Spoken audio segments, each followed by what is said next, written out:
ओम शांति, ओम शांति, ओम शांति। आज प्यारे बाबा की 6 तारीख के महावाक्य हैं। बाबा बोले, मीठे बच्चे, पुण्य आत्मा बनना है तो एक बाप को याद करो। मीठे बच्चे, पुण्य आत्मा बनना है तो एक बाप को याद करो, याद से ही खाद निकलेगी। आत्मा पावन बनेगी, याद से ही खाद निकलेगी और आत्मा पावन बनेगी। प्रश्न है, कौन सी स्मृति रहे तो कभी भी किसी बात में मूंझ नहीं सकते। मूंझ माना कंफ्यूज नहीं हो सकते। बाबा बोले, ड्रामा की बनी बनाई बन रही, अब कुछ बननी नहीं, चिंता ताकि कीजिए जो अनहोनी होए।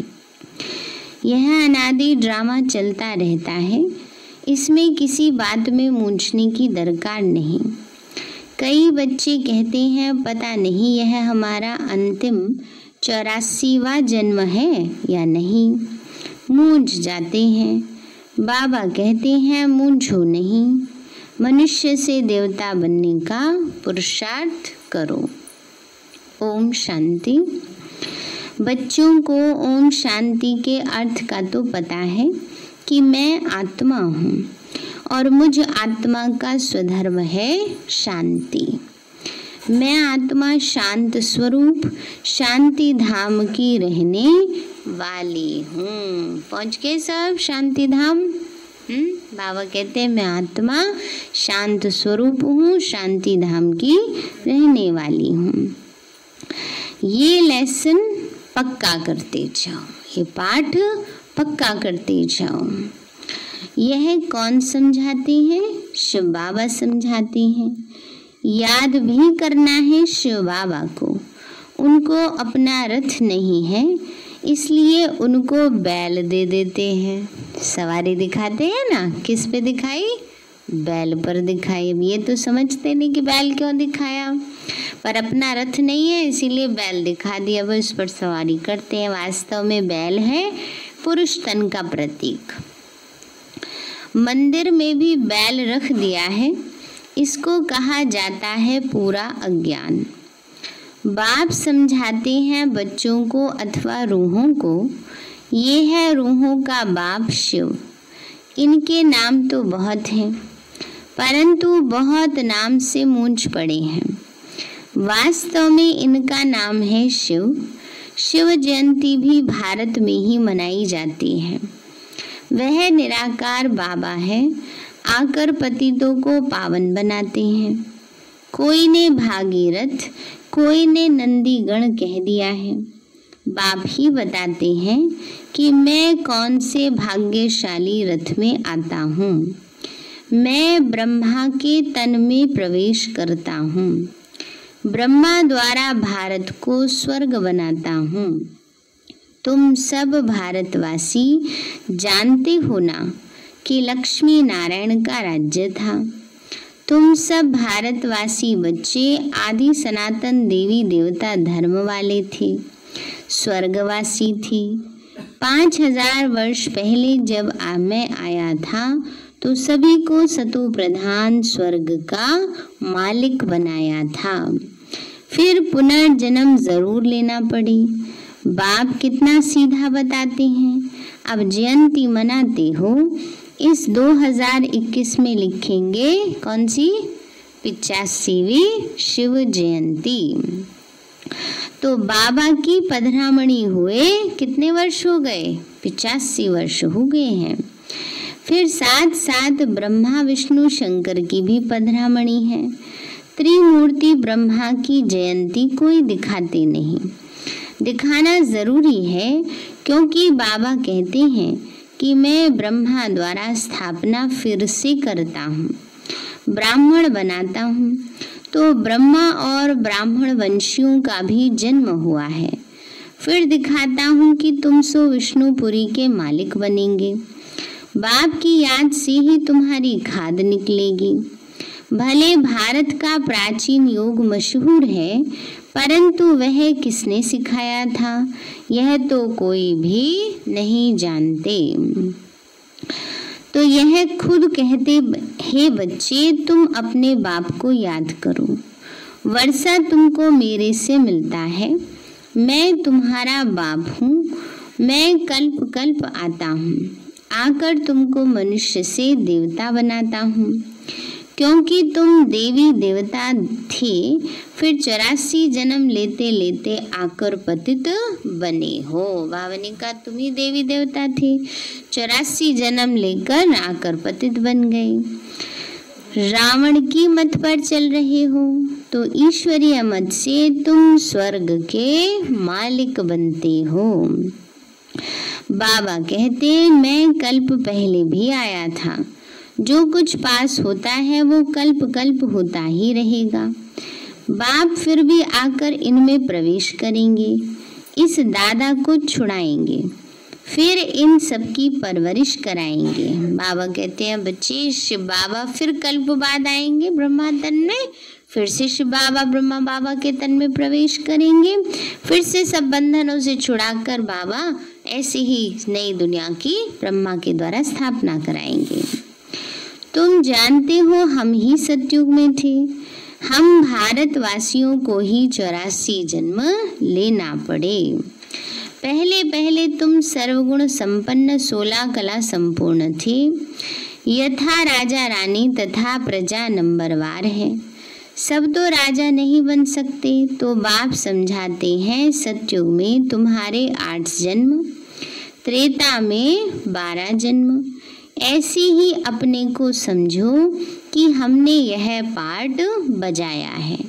पहले सूर्यवंशी राजधानी में पार्ट बजाया, फिर चंद्रवंशी में, फिर नीचे उतरते वाम मार्ग में आए, फिर हमने 63 जन्म लिए ना। बाबा सारा हम बच्चों को डिटेल समझा रहे हैं, कैसे कैसे हमने जन्म लिए, कैसे नीचे गिरते आए, सतयुग में कितने, त्रेता में कितने। तो बाबा आज बार बार हम बच्चों को इसको कहते सुदर्शन चक्रधारी बनना, है ना। रियलाइज बाबा करा रहे हैं कि हमने 1-2 जन्म नहीं, 8 जन्म सूर्यवंशी स्थिति में बिताए हैं, 12 जन्म क्षत्रिय कुल में बिताए हैं।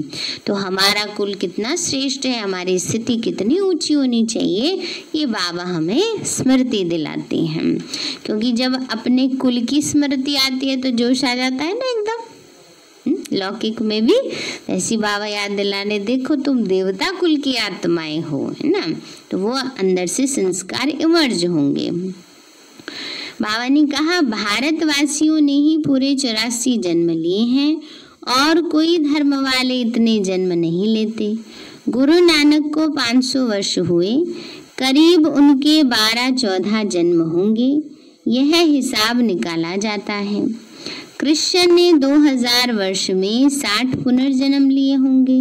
वृद्धि होती जाती है, पुनर्जन्म लेते जाते हैं। बुद्धि में यह विचार करो कि हमने ही 84 जन्म भोगे हैं, फिर सतो प्रधान बनना है। जो कुछ पास हुआ वो ड्रामा, जो ड्रामा बना हुआ है वह फिर रिपीट होगा। बेहद की हिस्ट्री, ज्योग्राफी बेहद की हिस्ट्री में तुमको ले जाते हैं। तुम पुनर्जन्म लेते आए हो, अब तुमने 84 जन्म पूरे किए। अब फिर से बाप ने याद दिलाई है कि तुम्हारा घर कहाँ है, शांति धाम है। बाबा ने याद दिलाया, बच्चे तुम्हारा घर शांति धाम है, शांति धाम में जाना है। आत्मा का रूप क्या है, क्या है रूप आत्मा का, ज्योति बिंदु, बिंदी है। वहाँ जैसे बिंदियों का झाड़ है, आत्माओं का भी नंबरवार झाड़ है। नंबरवार नीचे आना होता है ना। बाबा ने कहा आत्माओं का भी झाड़ है, नंबरवार नीचे आना है। परमात्मा भी बिंदी है, ऐसे नहीं कि इतना बड़ा शिवलिंग है। बाबा कहते तुम हमारे बच्चे बनते हो तो मैं तुमको स्वर्ग का मालिक बनाता हूँ। पहले तो तुम हमारे बने, फिर मैं तुमको पढ़ाता हूँ। कहते हो बाबा हम तुम्हारे हैं। कहते हैं दिल से आती आवाज, बाबा हम तुम्हारे हैं, तुम हमारे हो।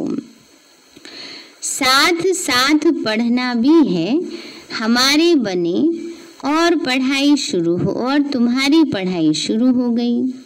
बाबा कहते यह तुम्हारा अंतिम जन्म है, कमल फूल समान पवित्र बनो। बच्चे वायदा करते हैं बाबा हम आपसे वर्षा लेने के लिए कभी पतित नहीं बनेंगे। 63 जन्म तो पतित बने हैं, यह तो 84 जन्मों की कहानी है। बाबा आकर सहज करके बताते हैं, जैसे लौकिक बाप बताते हैं ना, तो ये है बेहद का बाप। बाबा ने का लौकिक बाप बताते ना, अच्छा तुम्हारे दादा ऐसे थे, परदादा ऐसे थे, है ना, ऐसे ही बाबा हमें अपनी कहानी बता रहे हैं कि तुमने ऐसे ऐसे जन्म बिताए हैं। तो बाबा कहते हैं बच्चे वह बा आकर रूहों से बच्चे बच्चे कहकर बात करते हैं, शिवरात्रि भी मनाते हैं। ये है आधा कल्प का दिन और आधा कल्प की रात। अभी है रात का अंत और दिन के आदि का संगम। बाबा ने कहा अभी क्या है, रात का अंत है और दिन की शुरुआत होने वाली है।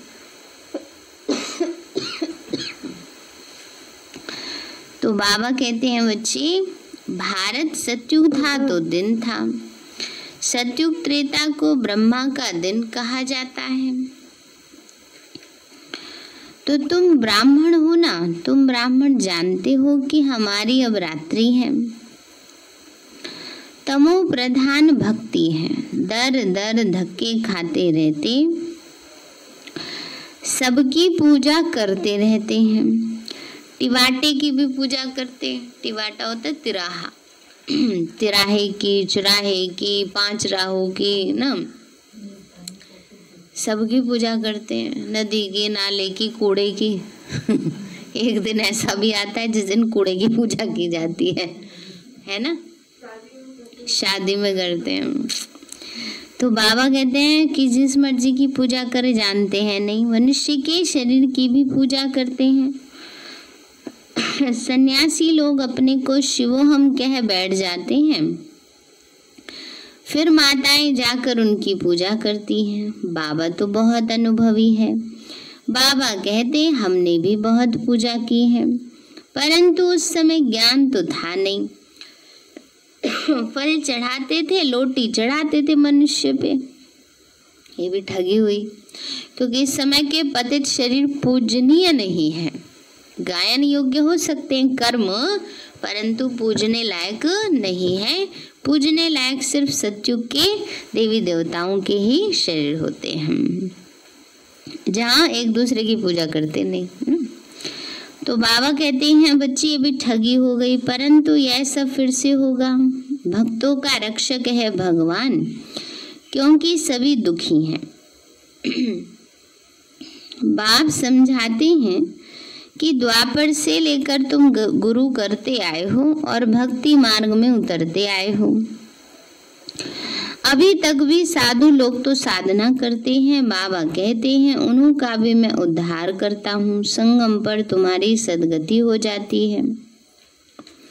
फिर तुम 84 जन्म लेते हो। बाप को कहा ही जाता है ज्ञान का सागर, मनुष्य सृष्टि का बीज रूप, सत चित आनंद स्वरूप, वो कभी विनाश नहीं होता है, उसमें ज्ञान है। बाबा कहते हैं वो कभी विनाश नहीं होता, उसमें ज्ञान है, ज्ञान का सागर है। हाँ, चिदानंद स्वरूपम शिवोहम शिवोहम, ज्ञान स्वरूपम शिवोहम शिवोहम, कि चिदान आनंद स्वरूप में शिव, चिदानंद का मतलब चैतन्य आनंद स्वरूप।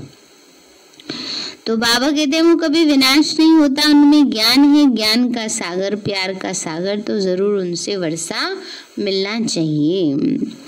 अभी तुम बच्चों को वर्षा मिल रहा है, शिव बाबा है ना, वह भी बाबा है, यह भी तुम्हारा बाप है। फिर शिव बाबा ब्रह्मा द्वारा तुमको पढ़ाते हैं, इसीलिए प्रजापिता ब्रह्मा कुमार कुमारियां कहा जाता है। कितने ढेर बीके हैं, कहते हैं कि हमको डाढ़े से वर्षा मिलता है। बच्चे कहते हैं बाबा हमको नरकवासी से स्वर्गवासी बनाते हैं। कहते हैं हे बच्चे, माँ में कम याद करो तो तुम्हारे सिर पर जो पापों का बोझा है वो भस्म हो जाएगा। फिर तुम सतो प्रधान बन जाएंगे। तुम सच्चा सोना, सच्चे जेवर थे। आत्मा और शरीर दोनों सतो प्रधान थे। आत्मा फिर सतो रजो तमो होती है, तो शरीर भी ऐसा तमोगुणी मिलता है। बाप तो तुमको राय देते हैं बच्चे, मुझे याद करो, मुझे बुलाते हो ना हे पतित पावनाओ। तो भारत का प्राचीन राजयोग मशहूर है, वह अब तुमको सिखला रहा हूँ कि मेरे साथ योग रखो तो इससे तुम्हारी खाद निकल जाएगी। आत्मा में खाद पड़ी है ना, जन्म जन्म से मैल जम गया है, तो बाबा की याद से निकल जाएगी, जल जाएगी। जितना याद करेंगे उतनी खाद निकलती जाएगी। याद की ही मुख्य बात है। नॉलेज तो बाप ने दी है। सतयुग में यथा राजा रानी तथा प्रजा सब पवित्र थे, अभी सब पतित हैं। बाबा कहते हैं इनके बहुत जन्मों के अंत के जन्म में मैं प्रवेश करता हूँ। इसको कहा जाता है भाग्यशाली रथ। यह पढ़कर फिर पहले नंबर में जाते हैं। नंबरवार तो बनते हैं ना। मुख्य तो एक नाम होता है। बाप ने बच्चों को 84 जन्मों का रास अच्छी रीति समझाया है। तुम आदि सनातन देवी देवता धर्म के हो, न कि हिंदू धर्म के। तुम कर्म श्रेष्ठ धर्म श्रेष्ठ थे, फिर रावण के प्रवेश होने से धर्म कर्म भ्रष्ट हो गए हैं। अपने को देवी देवता कहलाने में लज्जा आती है, इसीलिए हिंदू नाम रख दिया है। वास्तव में आदि सनातन देवी देवता धर्म के थे। तुमने 84 जन्म लिए, फिर पतित बन गए हो। 84 का चक्र भारतवासियों के लिए है। वापस जाना तो सबको है। बाबा कहते वापस तो सब जाएंगे, कोई भी आने रहने वाला। पहले तुम जाएंगे, जैसे बारात जाती है। शिव बाबा को साजन भी कहते हैं। तुम सजनिया इस समय छीछी तमो प्रधान हो, उनको गुलगुल बना कर ले जाएंगे, तो आत्माओं को पावन बना कर ले जाएंगे। इसको लिबरेटर गाइड कहा जाता है। बेहद का बाप ले जाता है, उनका नाम क्या है? शिव बाबा। नाम शरीर पर पड़ता है, परंतु परमात्मा का शिव ही नाम है। ब्रह्मा विष्णु शंकर का तो सूक्ष्म शरीर है, शिव बाबा का तो कोई शरीर है नहीं, उनको शिव बाबा ही कहते हैं। बच्चे कहते हैं हे माता पिता, हम आपके बालक बने हैं। दूसरे को पुकारते रहते हैं क्योंकि उन्हों को पता नहीं है। अगर सबको पता पड़ जाए तो मालूम ही नहीं क्या हो जाए। देवी झाड़ का अभी सैपलिंग लगता है। बाबा ने कहा अभी तो औरों को पता ही नहीं है, पता चलेगा तो फिर वो पछताएंगे, है ना। तो बाबा ने कहा बच्चे ये तो देवी झाड़ का सैपलिंग है। हीरे से कौड़ी बनने में 84 जन्म लगते हैं, और कौड़ी से हीरा बनने में 1 सेकंड लगता है, 1 जन्म लगता है ना। तो बाबा कहते हैं बच्चे पूरे 84 जन्म लगते हैं, फिर नए सिरे से शुरू होगा। वर्ल्ड की हिस्ट्री ज्योग्राफी रिपीट होगी। बाप समझाते हैं तुमने पूरे 84 जन्म लिए हैं, 84 लाख तो हो न सके, यह बड़ी भूल है। 84 लाख जन्म समझने के कारण कल्प की आयु ही लाखों वर्ष कह दी है। ये है बिल्कुल झूठ। भारत अब झूठ खंड है। सच खंड में तुम सदा सुखी थे। इस समय तुम 21 जन्म का वर्षा लेते हो, सारा तुम्हारे पुरुषार्थ पर है। राजधानी में जो चाहो वह पद पालो, इसमें जादू आदि की तो कोई बात ही नहीं।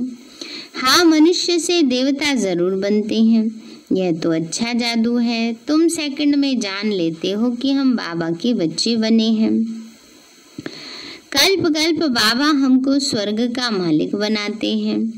आधा कल्प भटकते आए हो, स्वर्गवासी तो कोई भी हुआ नहीं। बाप आकर तुम बच्चों को लायक बनाते हैं। बरोबर यहाँ महाभारत लड़ाई लगी थी और राजयोग सिखाया था। शिव बाबा कहते हैं कि मैं ही आकर तुमको सिखाता हूँ, ना कि क्राइस्ट। अभी तुम्हारा बहुत जन्मों के अंत का जन्म है, मूंझो नहीं। बाबा कहते कंफ्यूज मत हो, लास्ट जन्म है सब ये, और इसमें सबको अच्छी रीति पुरुषार्थ करना है। तुम भारतवासी हो, तुम्हारा धर्म बहुत सुख देने वाला है, और धर्म वाले तो वैकुंठ में आ नहीं सकते। यह भी ड्रामा अनादि चलता रहता है। कब बना ये कह नहीं सकते। बाबा ने कहा कब बना ये तो कह नहीं सकते ना, सृष्टि तो अनादि अविनाशी है। हाँ, चक्कर पूरे होते रहते हैं। एक चक्र 5000 वर्ष में पूरा होता है, जिसकी शुरुआत सतयुग से होती है। इसकी नो एंड है। वर्ल्ड की हिस्ट्री ज्योग्राफी रिपीट होती है। ये है संगम युग, छोटा युग। चोटी है ब्राह्मणों की, तो बाप तुम ब्राह्मणों को देवता बना रहे हैं, तो ब्रह्मा के बच्चे जरूर बनना पड़े।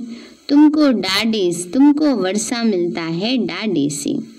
जब तक अपने को बीके नहीं समझे, तब तक वर्षा कैसे मिले ना। कोई लेना देना ही नहीं, रिश्ता नाता ही नहीं, तो प्रॉपर्टी पर हक कैसा। जब किसी का कोई संबंध होता है तभी तो हक मिलता है ना।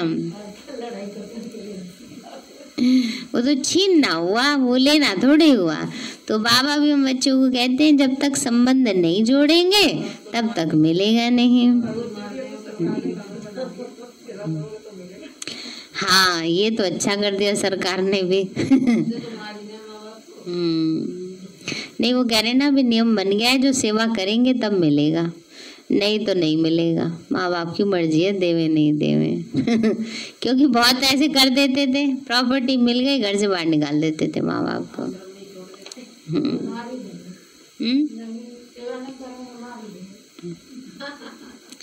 चलो, शुभ भावना रखनी चाहिए, सबको सद्बुद्धि मिले, कोई ऐसा ना करे। तो बाबा कहते बच्चे फिर भी कोई कुछ ना कुछ ज्ञान सुनते हैं तो साधारण प्रजा में आ जाएंगे। आना तो जरूर है। शिव बाबा ब्रह्मा द्वारा ब्राह्मण देवता क्षत्रिय धर्म की स्थापना करते हैं। सिवाय गीता के दूसरा कोई भी शास्त्र है नहीं। गीता है ही सर्वोत्तम दैवी धर्म का शास्त्र, जिससे 3 धर्म स्थापन होते हैं। ब्राह्मण भी यहाँ बनना है, देवता भी यहाँ ही बनेंगे। पहले ब्राह्मण बनेंगे, फिर सतयुग जब आ जाएगा तो उसमें देवी देवता पद पाएंगे, फिर क्षत्रिय पद पाएंगे। अच्छा मीठे मीठे सिक्के लदे बच्चों प्रति माता पिता प्यार और गुड मॉर्निंग। रूहानी बाप की रूहानी बच्चों को नमस्ते। रूहानी हम बच्चों की रूहानी माता पिता बाप दादा को नमस्ते नमस्ते नमस्ते बाबा नमस्ते। धारणा के लिए मुख्य सार है, हर एक के निश्चित पाठ को जान सदा निश्चिंत रहना है। बनी बनाई बन रही, अब कुछ बनने नाही। चिंता ताकी कीजिए जो अनहोनी होए, ड्रामा पर अडोल रहना है। दूसरा पॉइंट है, इस छोटे से संगम युग पर बाप से पूरा वर्षा लेना है। याद के बल से खाद निकाल स्वयं को कौड़ी से हीरे जैसा बनाना है। मीठे झाड़ के सैपलिंग में चलने के लिए लायक बनना है। सतयुग का झाड़ कैसा है? मीठा झाड़ है। तो बाबा ने कहा मीठे झाड़ में जाने के लिए, सतयुग में जाने के लिए लायक बनना है। वरदान दिया बाबा ने। आश्चर्यजनक दृश्य देखते हुए पहाड़ को राई बनाने वाले साक्षी दृष्टा भव। आश्चर्यजनक दृश्य देखते हुए पहाड़ को राई बनाने वाले साक्षी दृष्टा भव। बाबा बोले संपन्न बनने में अनेक नए नए व आश्चर्यजनक दृश्य सामने आएंगे। कई बार कहते हैं हाँ हमने तो सोचा भी नहीं था ऐसा भी हो जाएगा। किसी ने सोचा था ऐसा लॉकडाउन लग जाएगा, ऐसा कोरोना आ जाएगा। तो बाबा कहते हैं संपन्न बनने में अनेक नए नए व आश्चर्यजनक दृश्य सामने आएंगे, लेकिन वह दृश्य साक्षी दृष्टा बनावे, हिलाए नहीं। कि साक्षी होकर देखना है, सब तो होना ही है। साक्षी दृष्टा की स्थिति की सीट पर बैठकर देखने व निर्णय करने में बहुत मजा आता है, भय नहीं लगता। जैसे कि अनेक बार देखी हुई सीन फिर से देख रहे हैं। वह राजयुक्त योग युक्त बन वायुमंडल को डबल लाइट बनाएंगे। उन्हें पहाड़ समान पेपर भी राई के समान अनुभव होगा। स्लोगन है परिस्थितियों में आकर्षित होने के बजाय उन्हें साक्षी होकर खेल के रूप में देखो। परिस्थितियों में आकर्षित होने के बजाय उन्हें साक्षी होकर खेल के रूप में देखो, तो डरेंगे नहीं, घबराएंगे नहीं। परिस्थितियों को साक्षी होकर नहीं देखते ना, उसके प्रभाव में आ जाते हैं। हाय ये हो गया, हाय वो हो गया, परेशान हो जाते हैं। सार है मीठे बच्चे, पुण्य आत्मा बनना है तो एक बाप को याद करो, याद से ही खाद निकलेगी, आत्मा पावन बनेगी। प्रश्न है कौन सी स्मृति रहे तो कभी भी किसी बात में मूंझ नहीं सकते। बाबा बोले ड्रामा की। बनी बनाई बन रही, अब कुछ बननी नाही, चिंता ताकि कीजिए जो अनहोनी होए। यह अनादि ड्रामा चलता ही रहता है, इसमें किसी भी बात में मूंझने की दरकार नहीं। कई बच्चे कहते हैं पता नहीं है हमारा अंतिम 84वां जन्म है या नहीं, मूंझ जाते हैं। बाबा कहते हैं मूंझो नहीं, मनुष्य से देवता बनने का पुरुषार्थ करो। अच्छा, ओम शांति। मीठे बाबा आपने हमें सब कुछ दिया, आपका पदम गुणाबार शुक्रिया। प्यारे बाबा आप हमें ज्ञान गुणों शक्तियों वरदानों और सद्बुद्धि से भरपूर करते हो, आपका बार बार शुक्रिया। मीठे बाबा आपने मुझ आत्मा को, इस सेवा स्थान को, विश्व की सर्वात्माओं को निर्विघ्न बनाया, आपका बार बार शुक्रिया। प्रकृति के पांचों तत्वों का भी शुक्रिया, साइंस के साधनों का भी शुक्रिया, लौकिक अलौकिक परिवार का भी शुक्रिया। हे तन तुम्हारा भी शुक्रिया। विश्व की सर्वात्माओं का और ब्रह्मांड की सारी शक्तियों का सब प्रकार का सहयोग देने के लिए शुक्रिया। मीठे बाबा मुझ आत्मा ने जाने अनजाने में जिन भी आत्माओं को मनसा वाचा कर्मणा दुख दिया है, मैं उन सभी से क्षमा चाहती हूँ। मुझे क्षमादान दिलाओ। और जिन आत्माओं ने मुझे दुख दिया है, विघ्न रूप बने हैं, मैं उन सभी को दिल से क्षमा करती हूँ। सबका कल्याण हो, सबको सुख शांति सद्बुद्धि मिले और बाबा के सेंटर की सेवाएं खूब बढ़ती जाएं। शिव बाबा से सारी शक्तियां मुझ आत्मा में समा रही हैं, पूरे शरीर में फैल रही हैं, पूरे घर में फैल रही हैं, पूरे देश पूरी दुनिया में फैल रही हैं। सब प्रकार के वायरस नष्ट होते जा रहे हैं। मैं आत्मा परम धाम में चमकती हुई मणि हूँ। सतयुग में पावन देवताई शरीर में हूँ। मैं अष्टभुजाधारी देवी दुर्गा हूँ। विघ्न विनाशक गणेश हूँ। मैं बाबा की छत्र छाया में पलने वाली सर्वश्रेष्ठ ब्राह्मण आत्मा हूँ। मैं फरिश्ता हूँ। मेरे साथ सब कुछ बहुत अच्छा होगा। मेरे साथ सब कुछ बहुत अच्छा होगा। मेरे साथ सब कुछ बहुत अच्छा होगा। मेरे साथ सब कुछ बहुत अच्छा होगा। ओम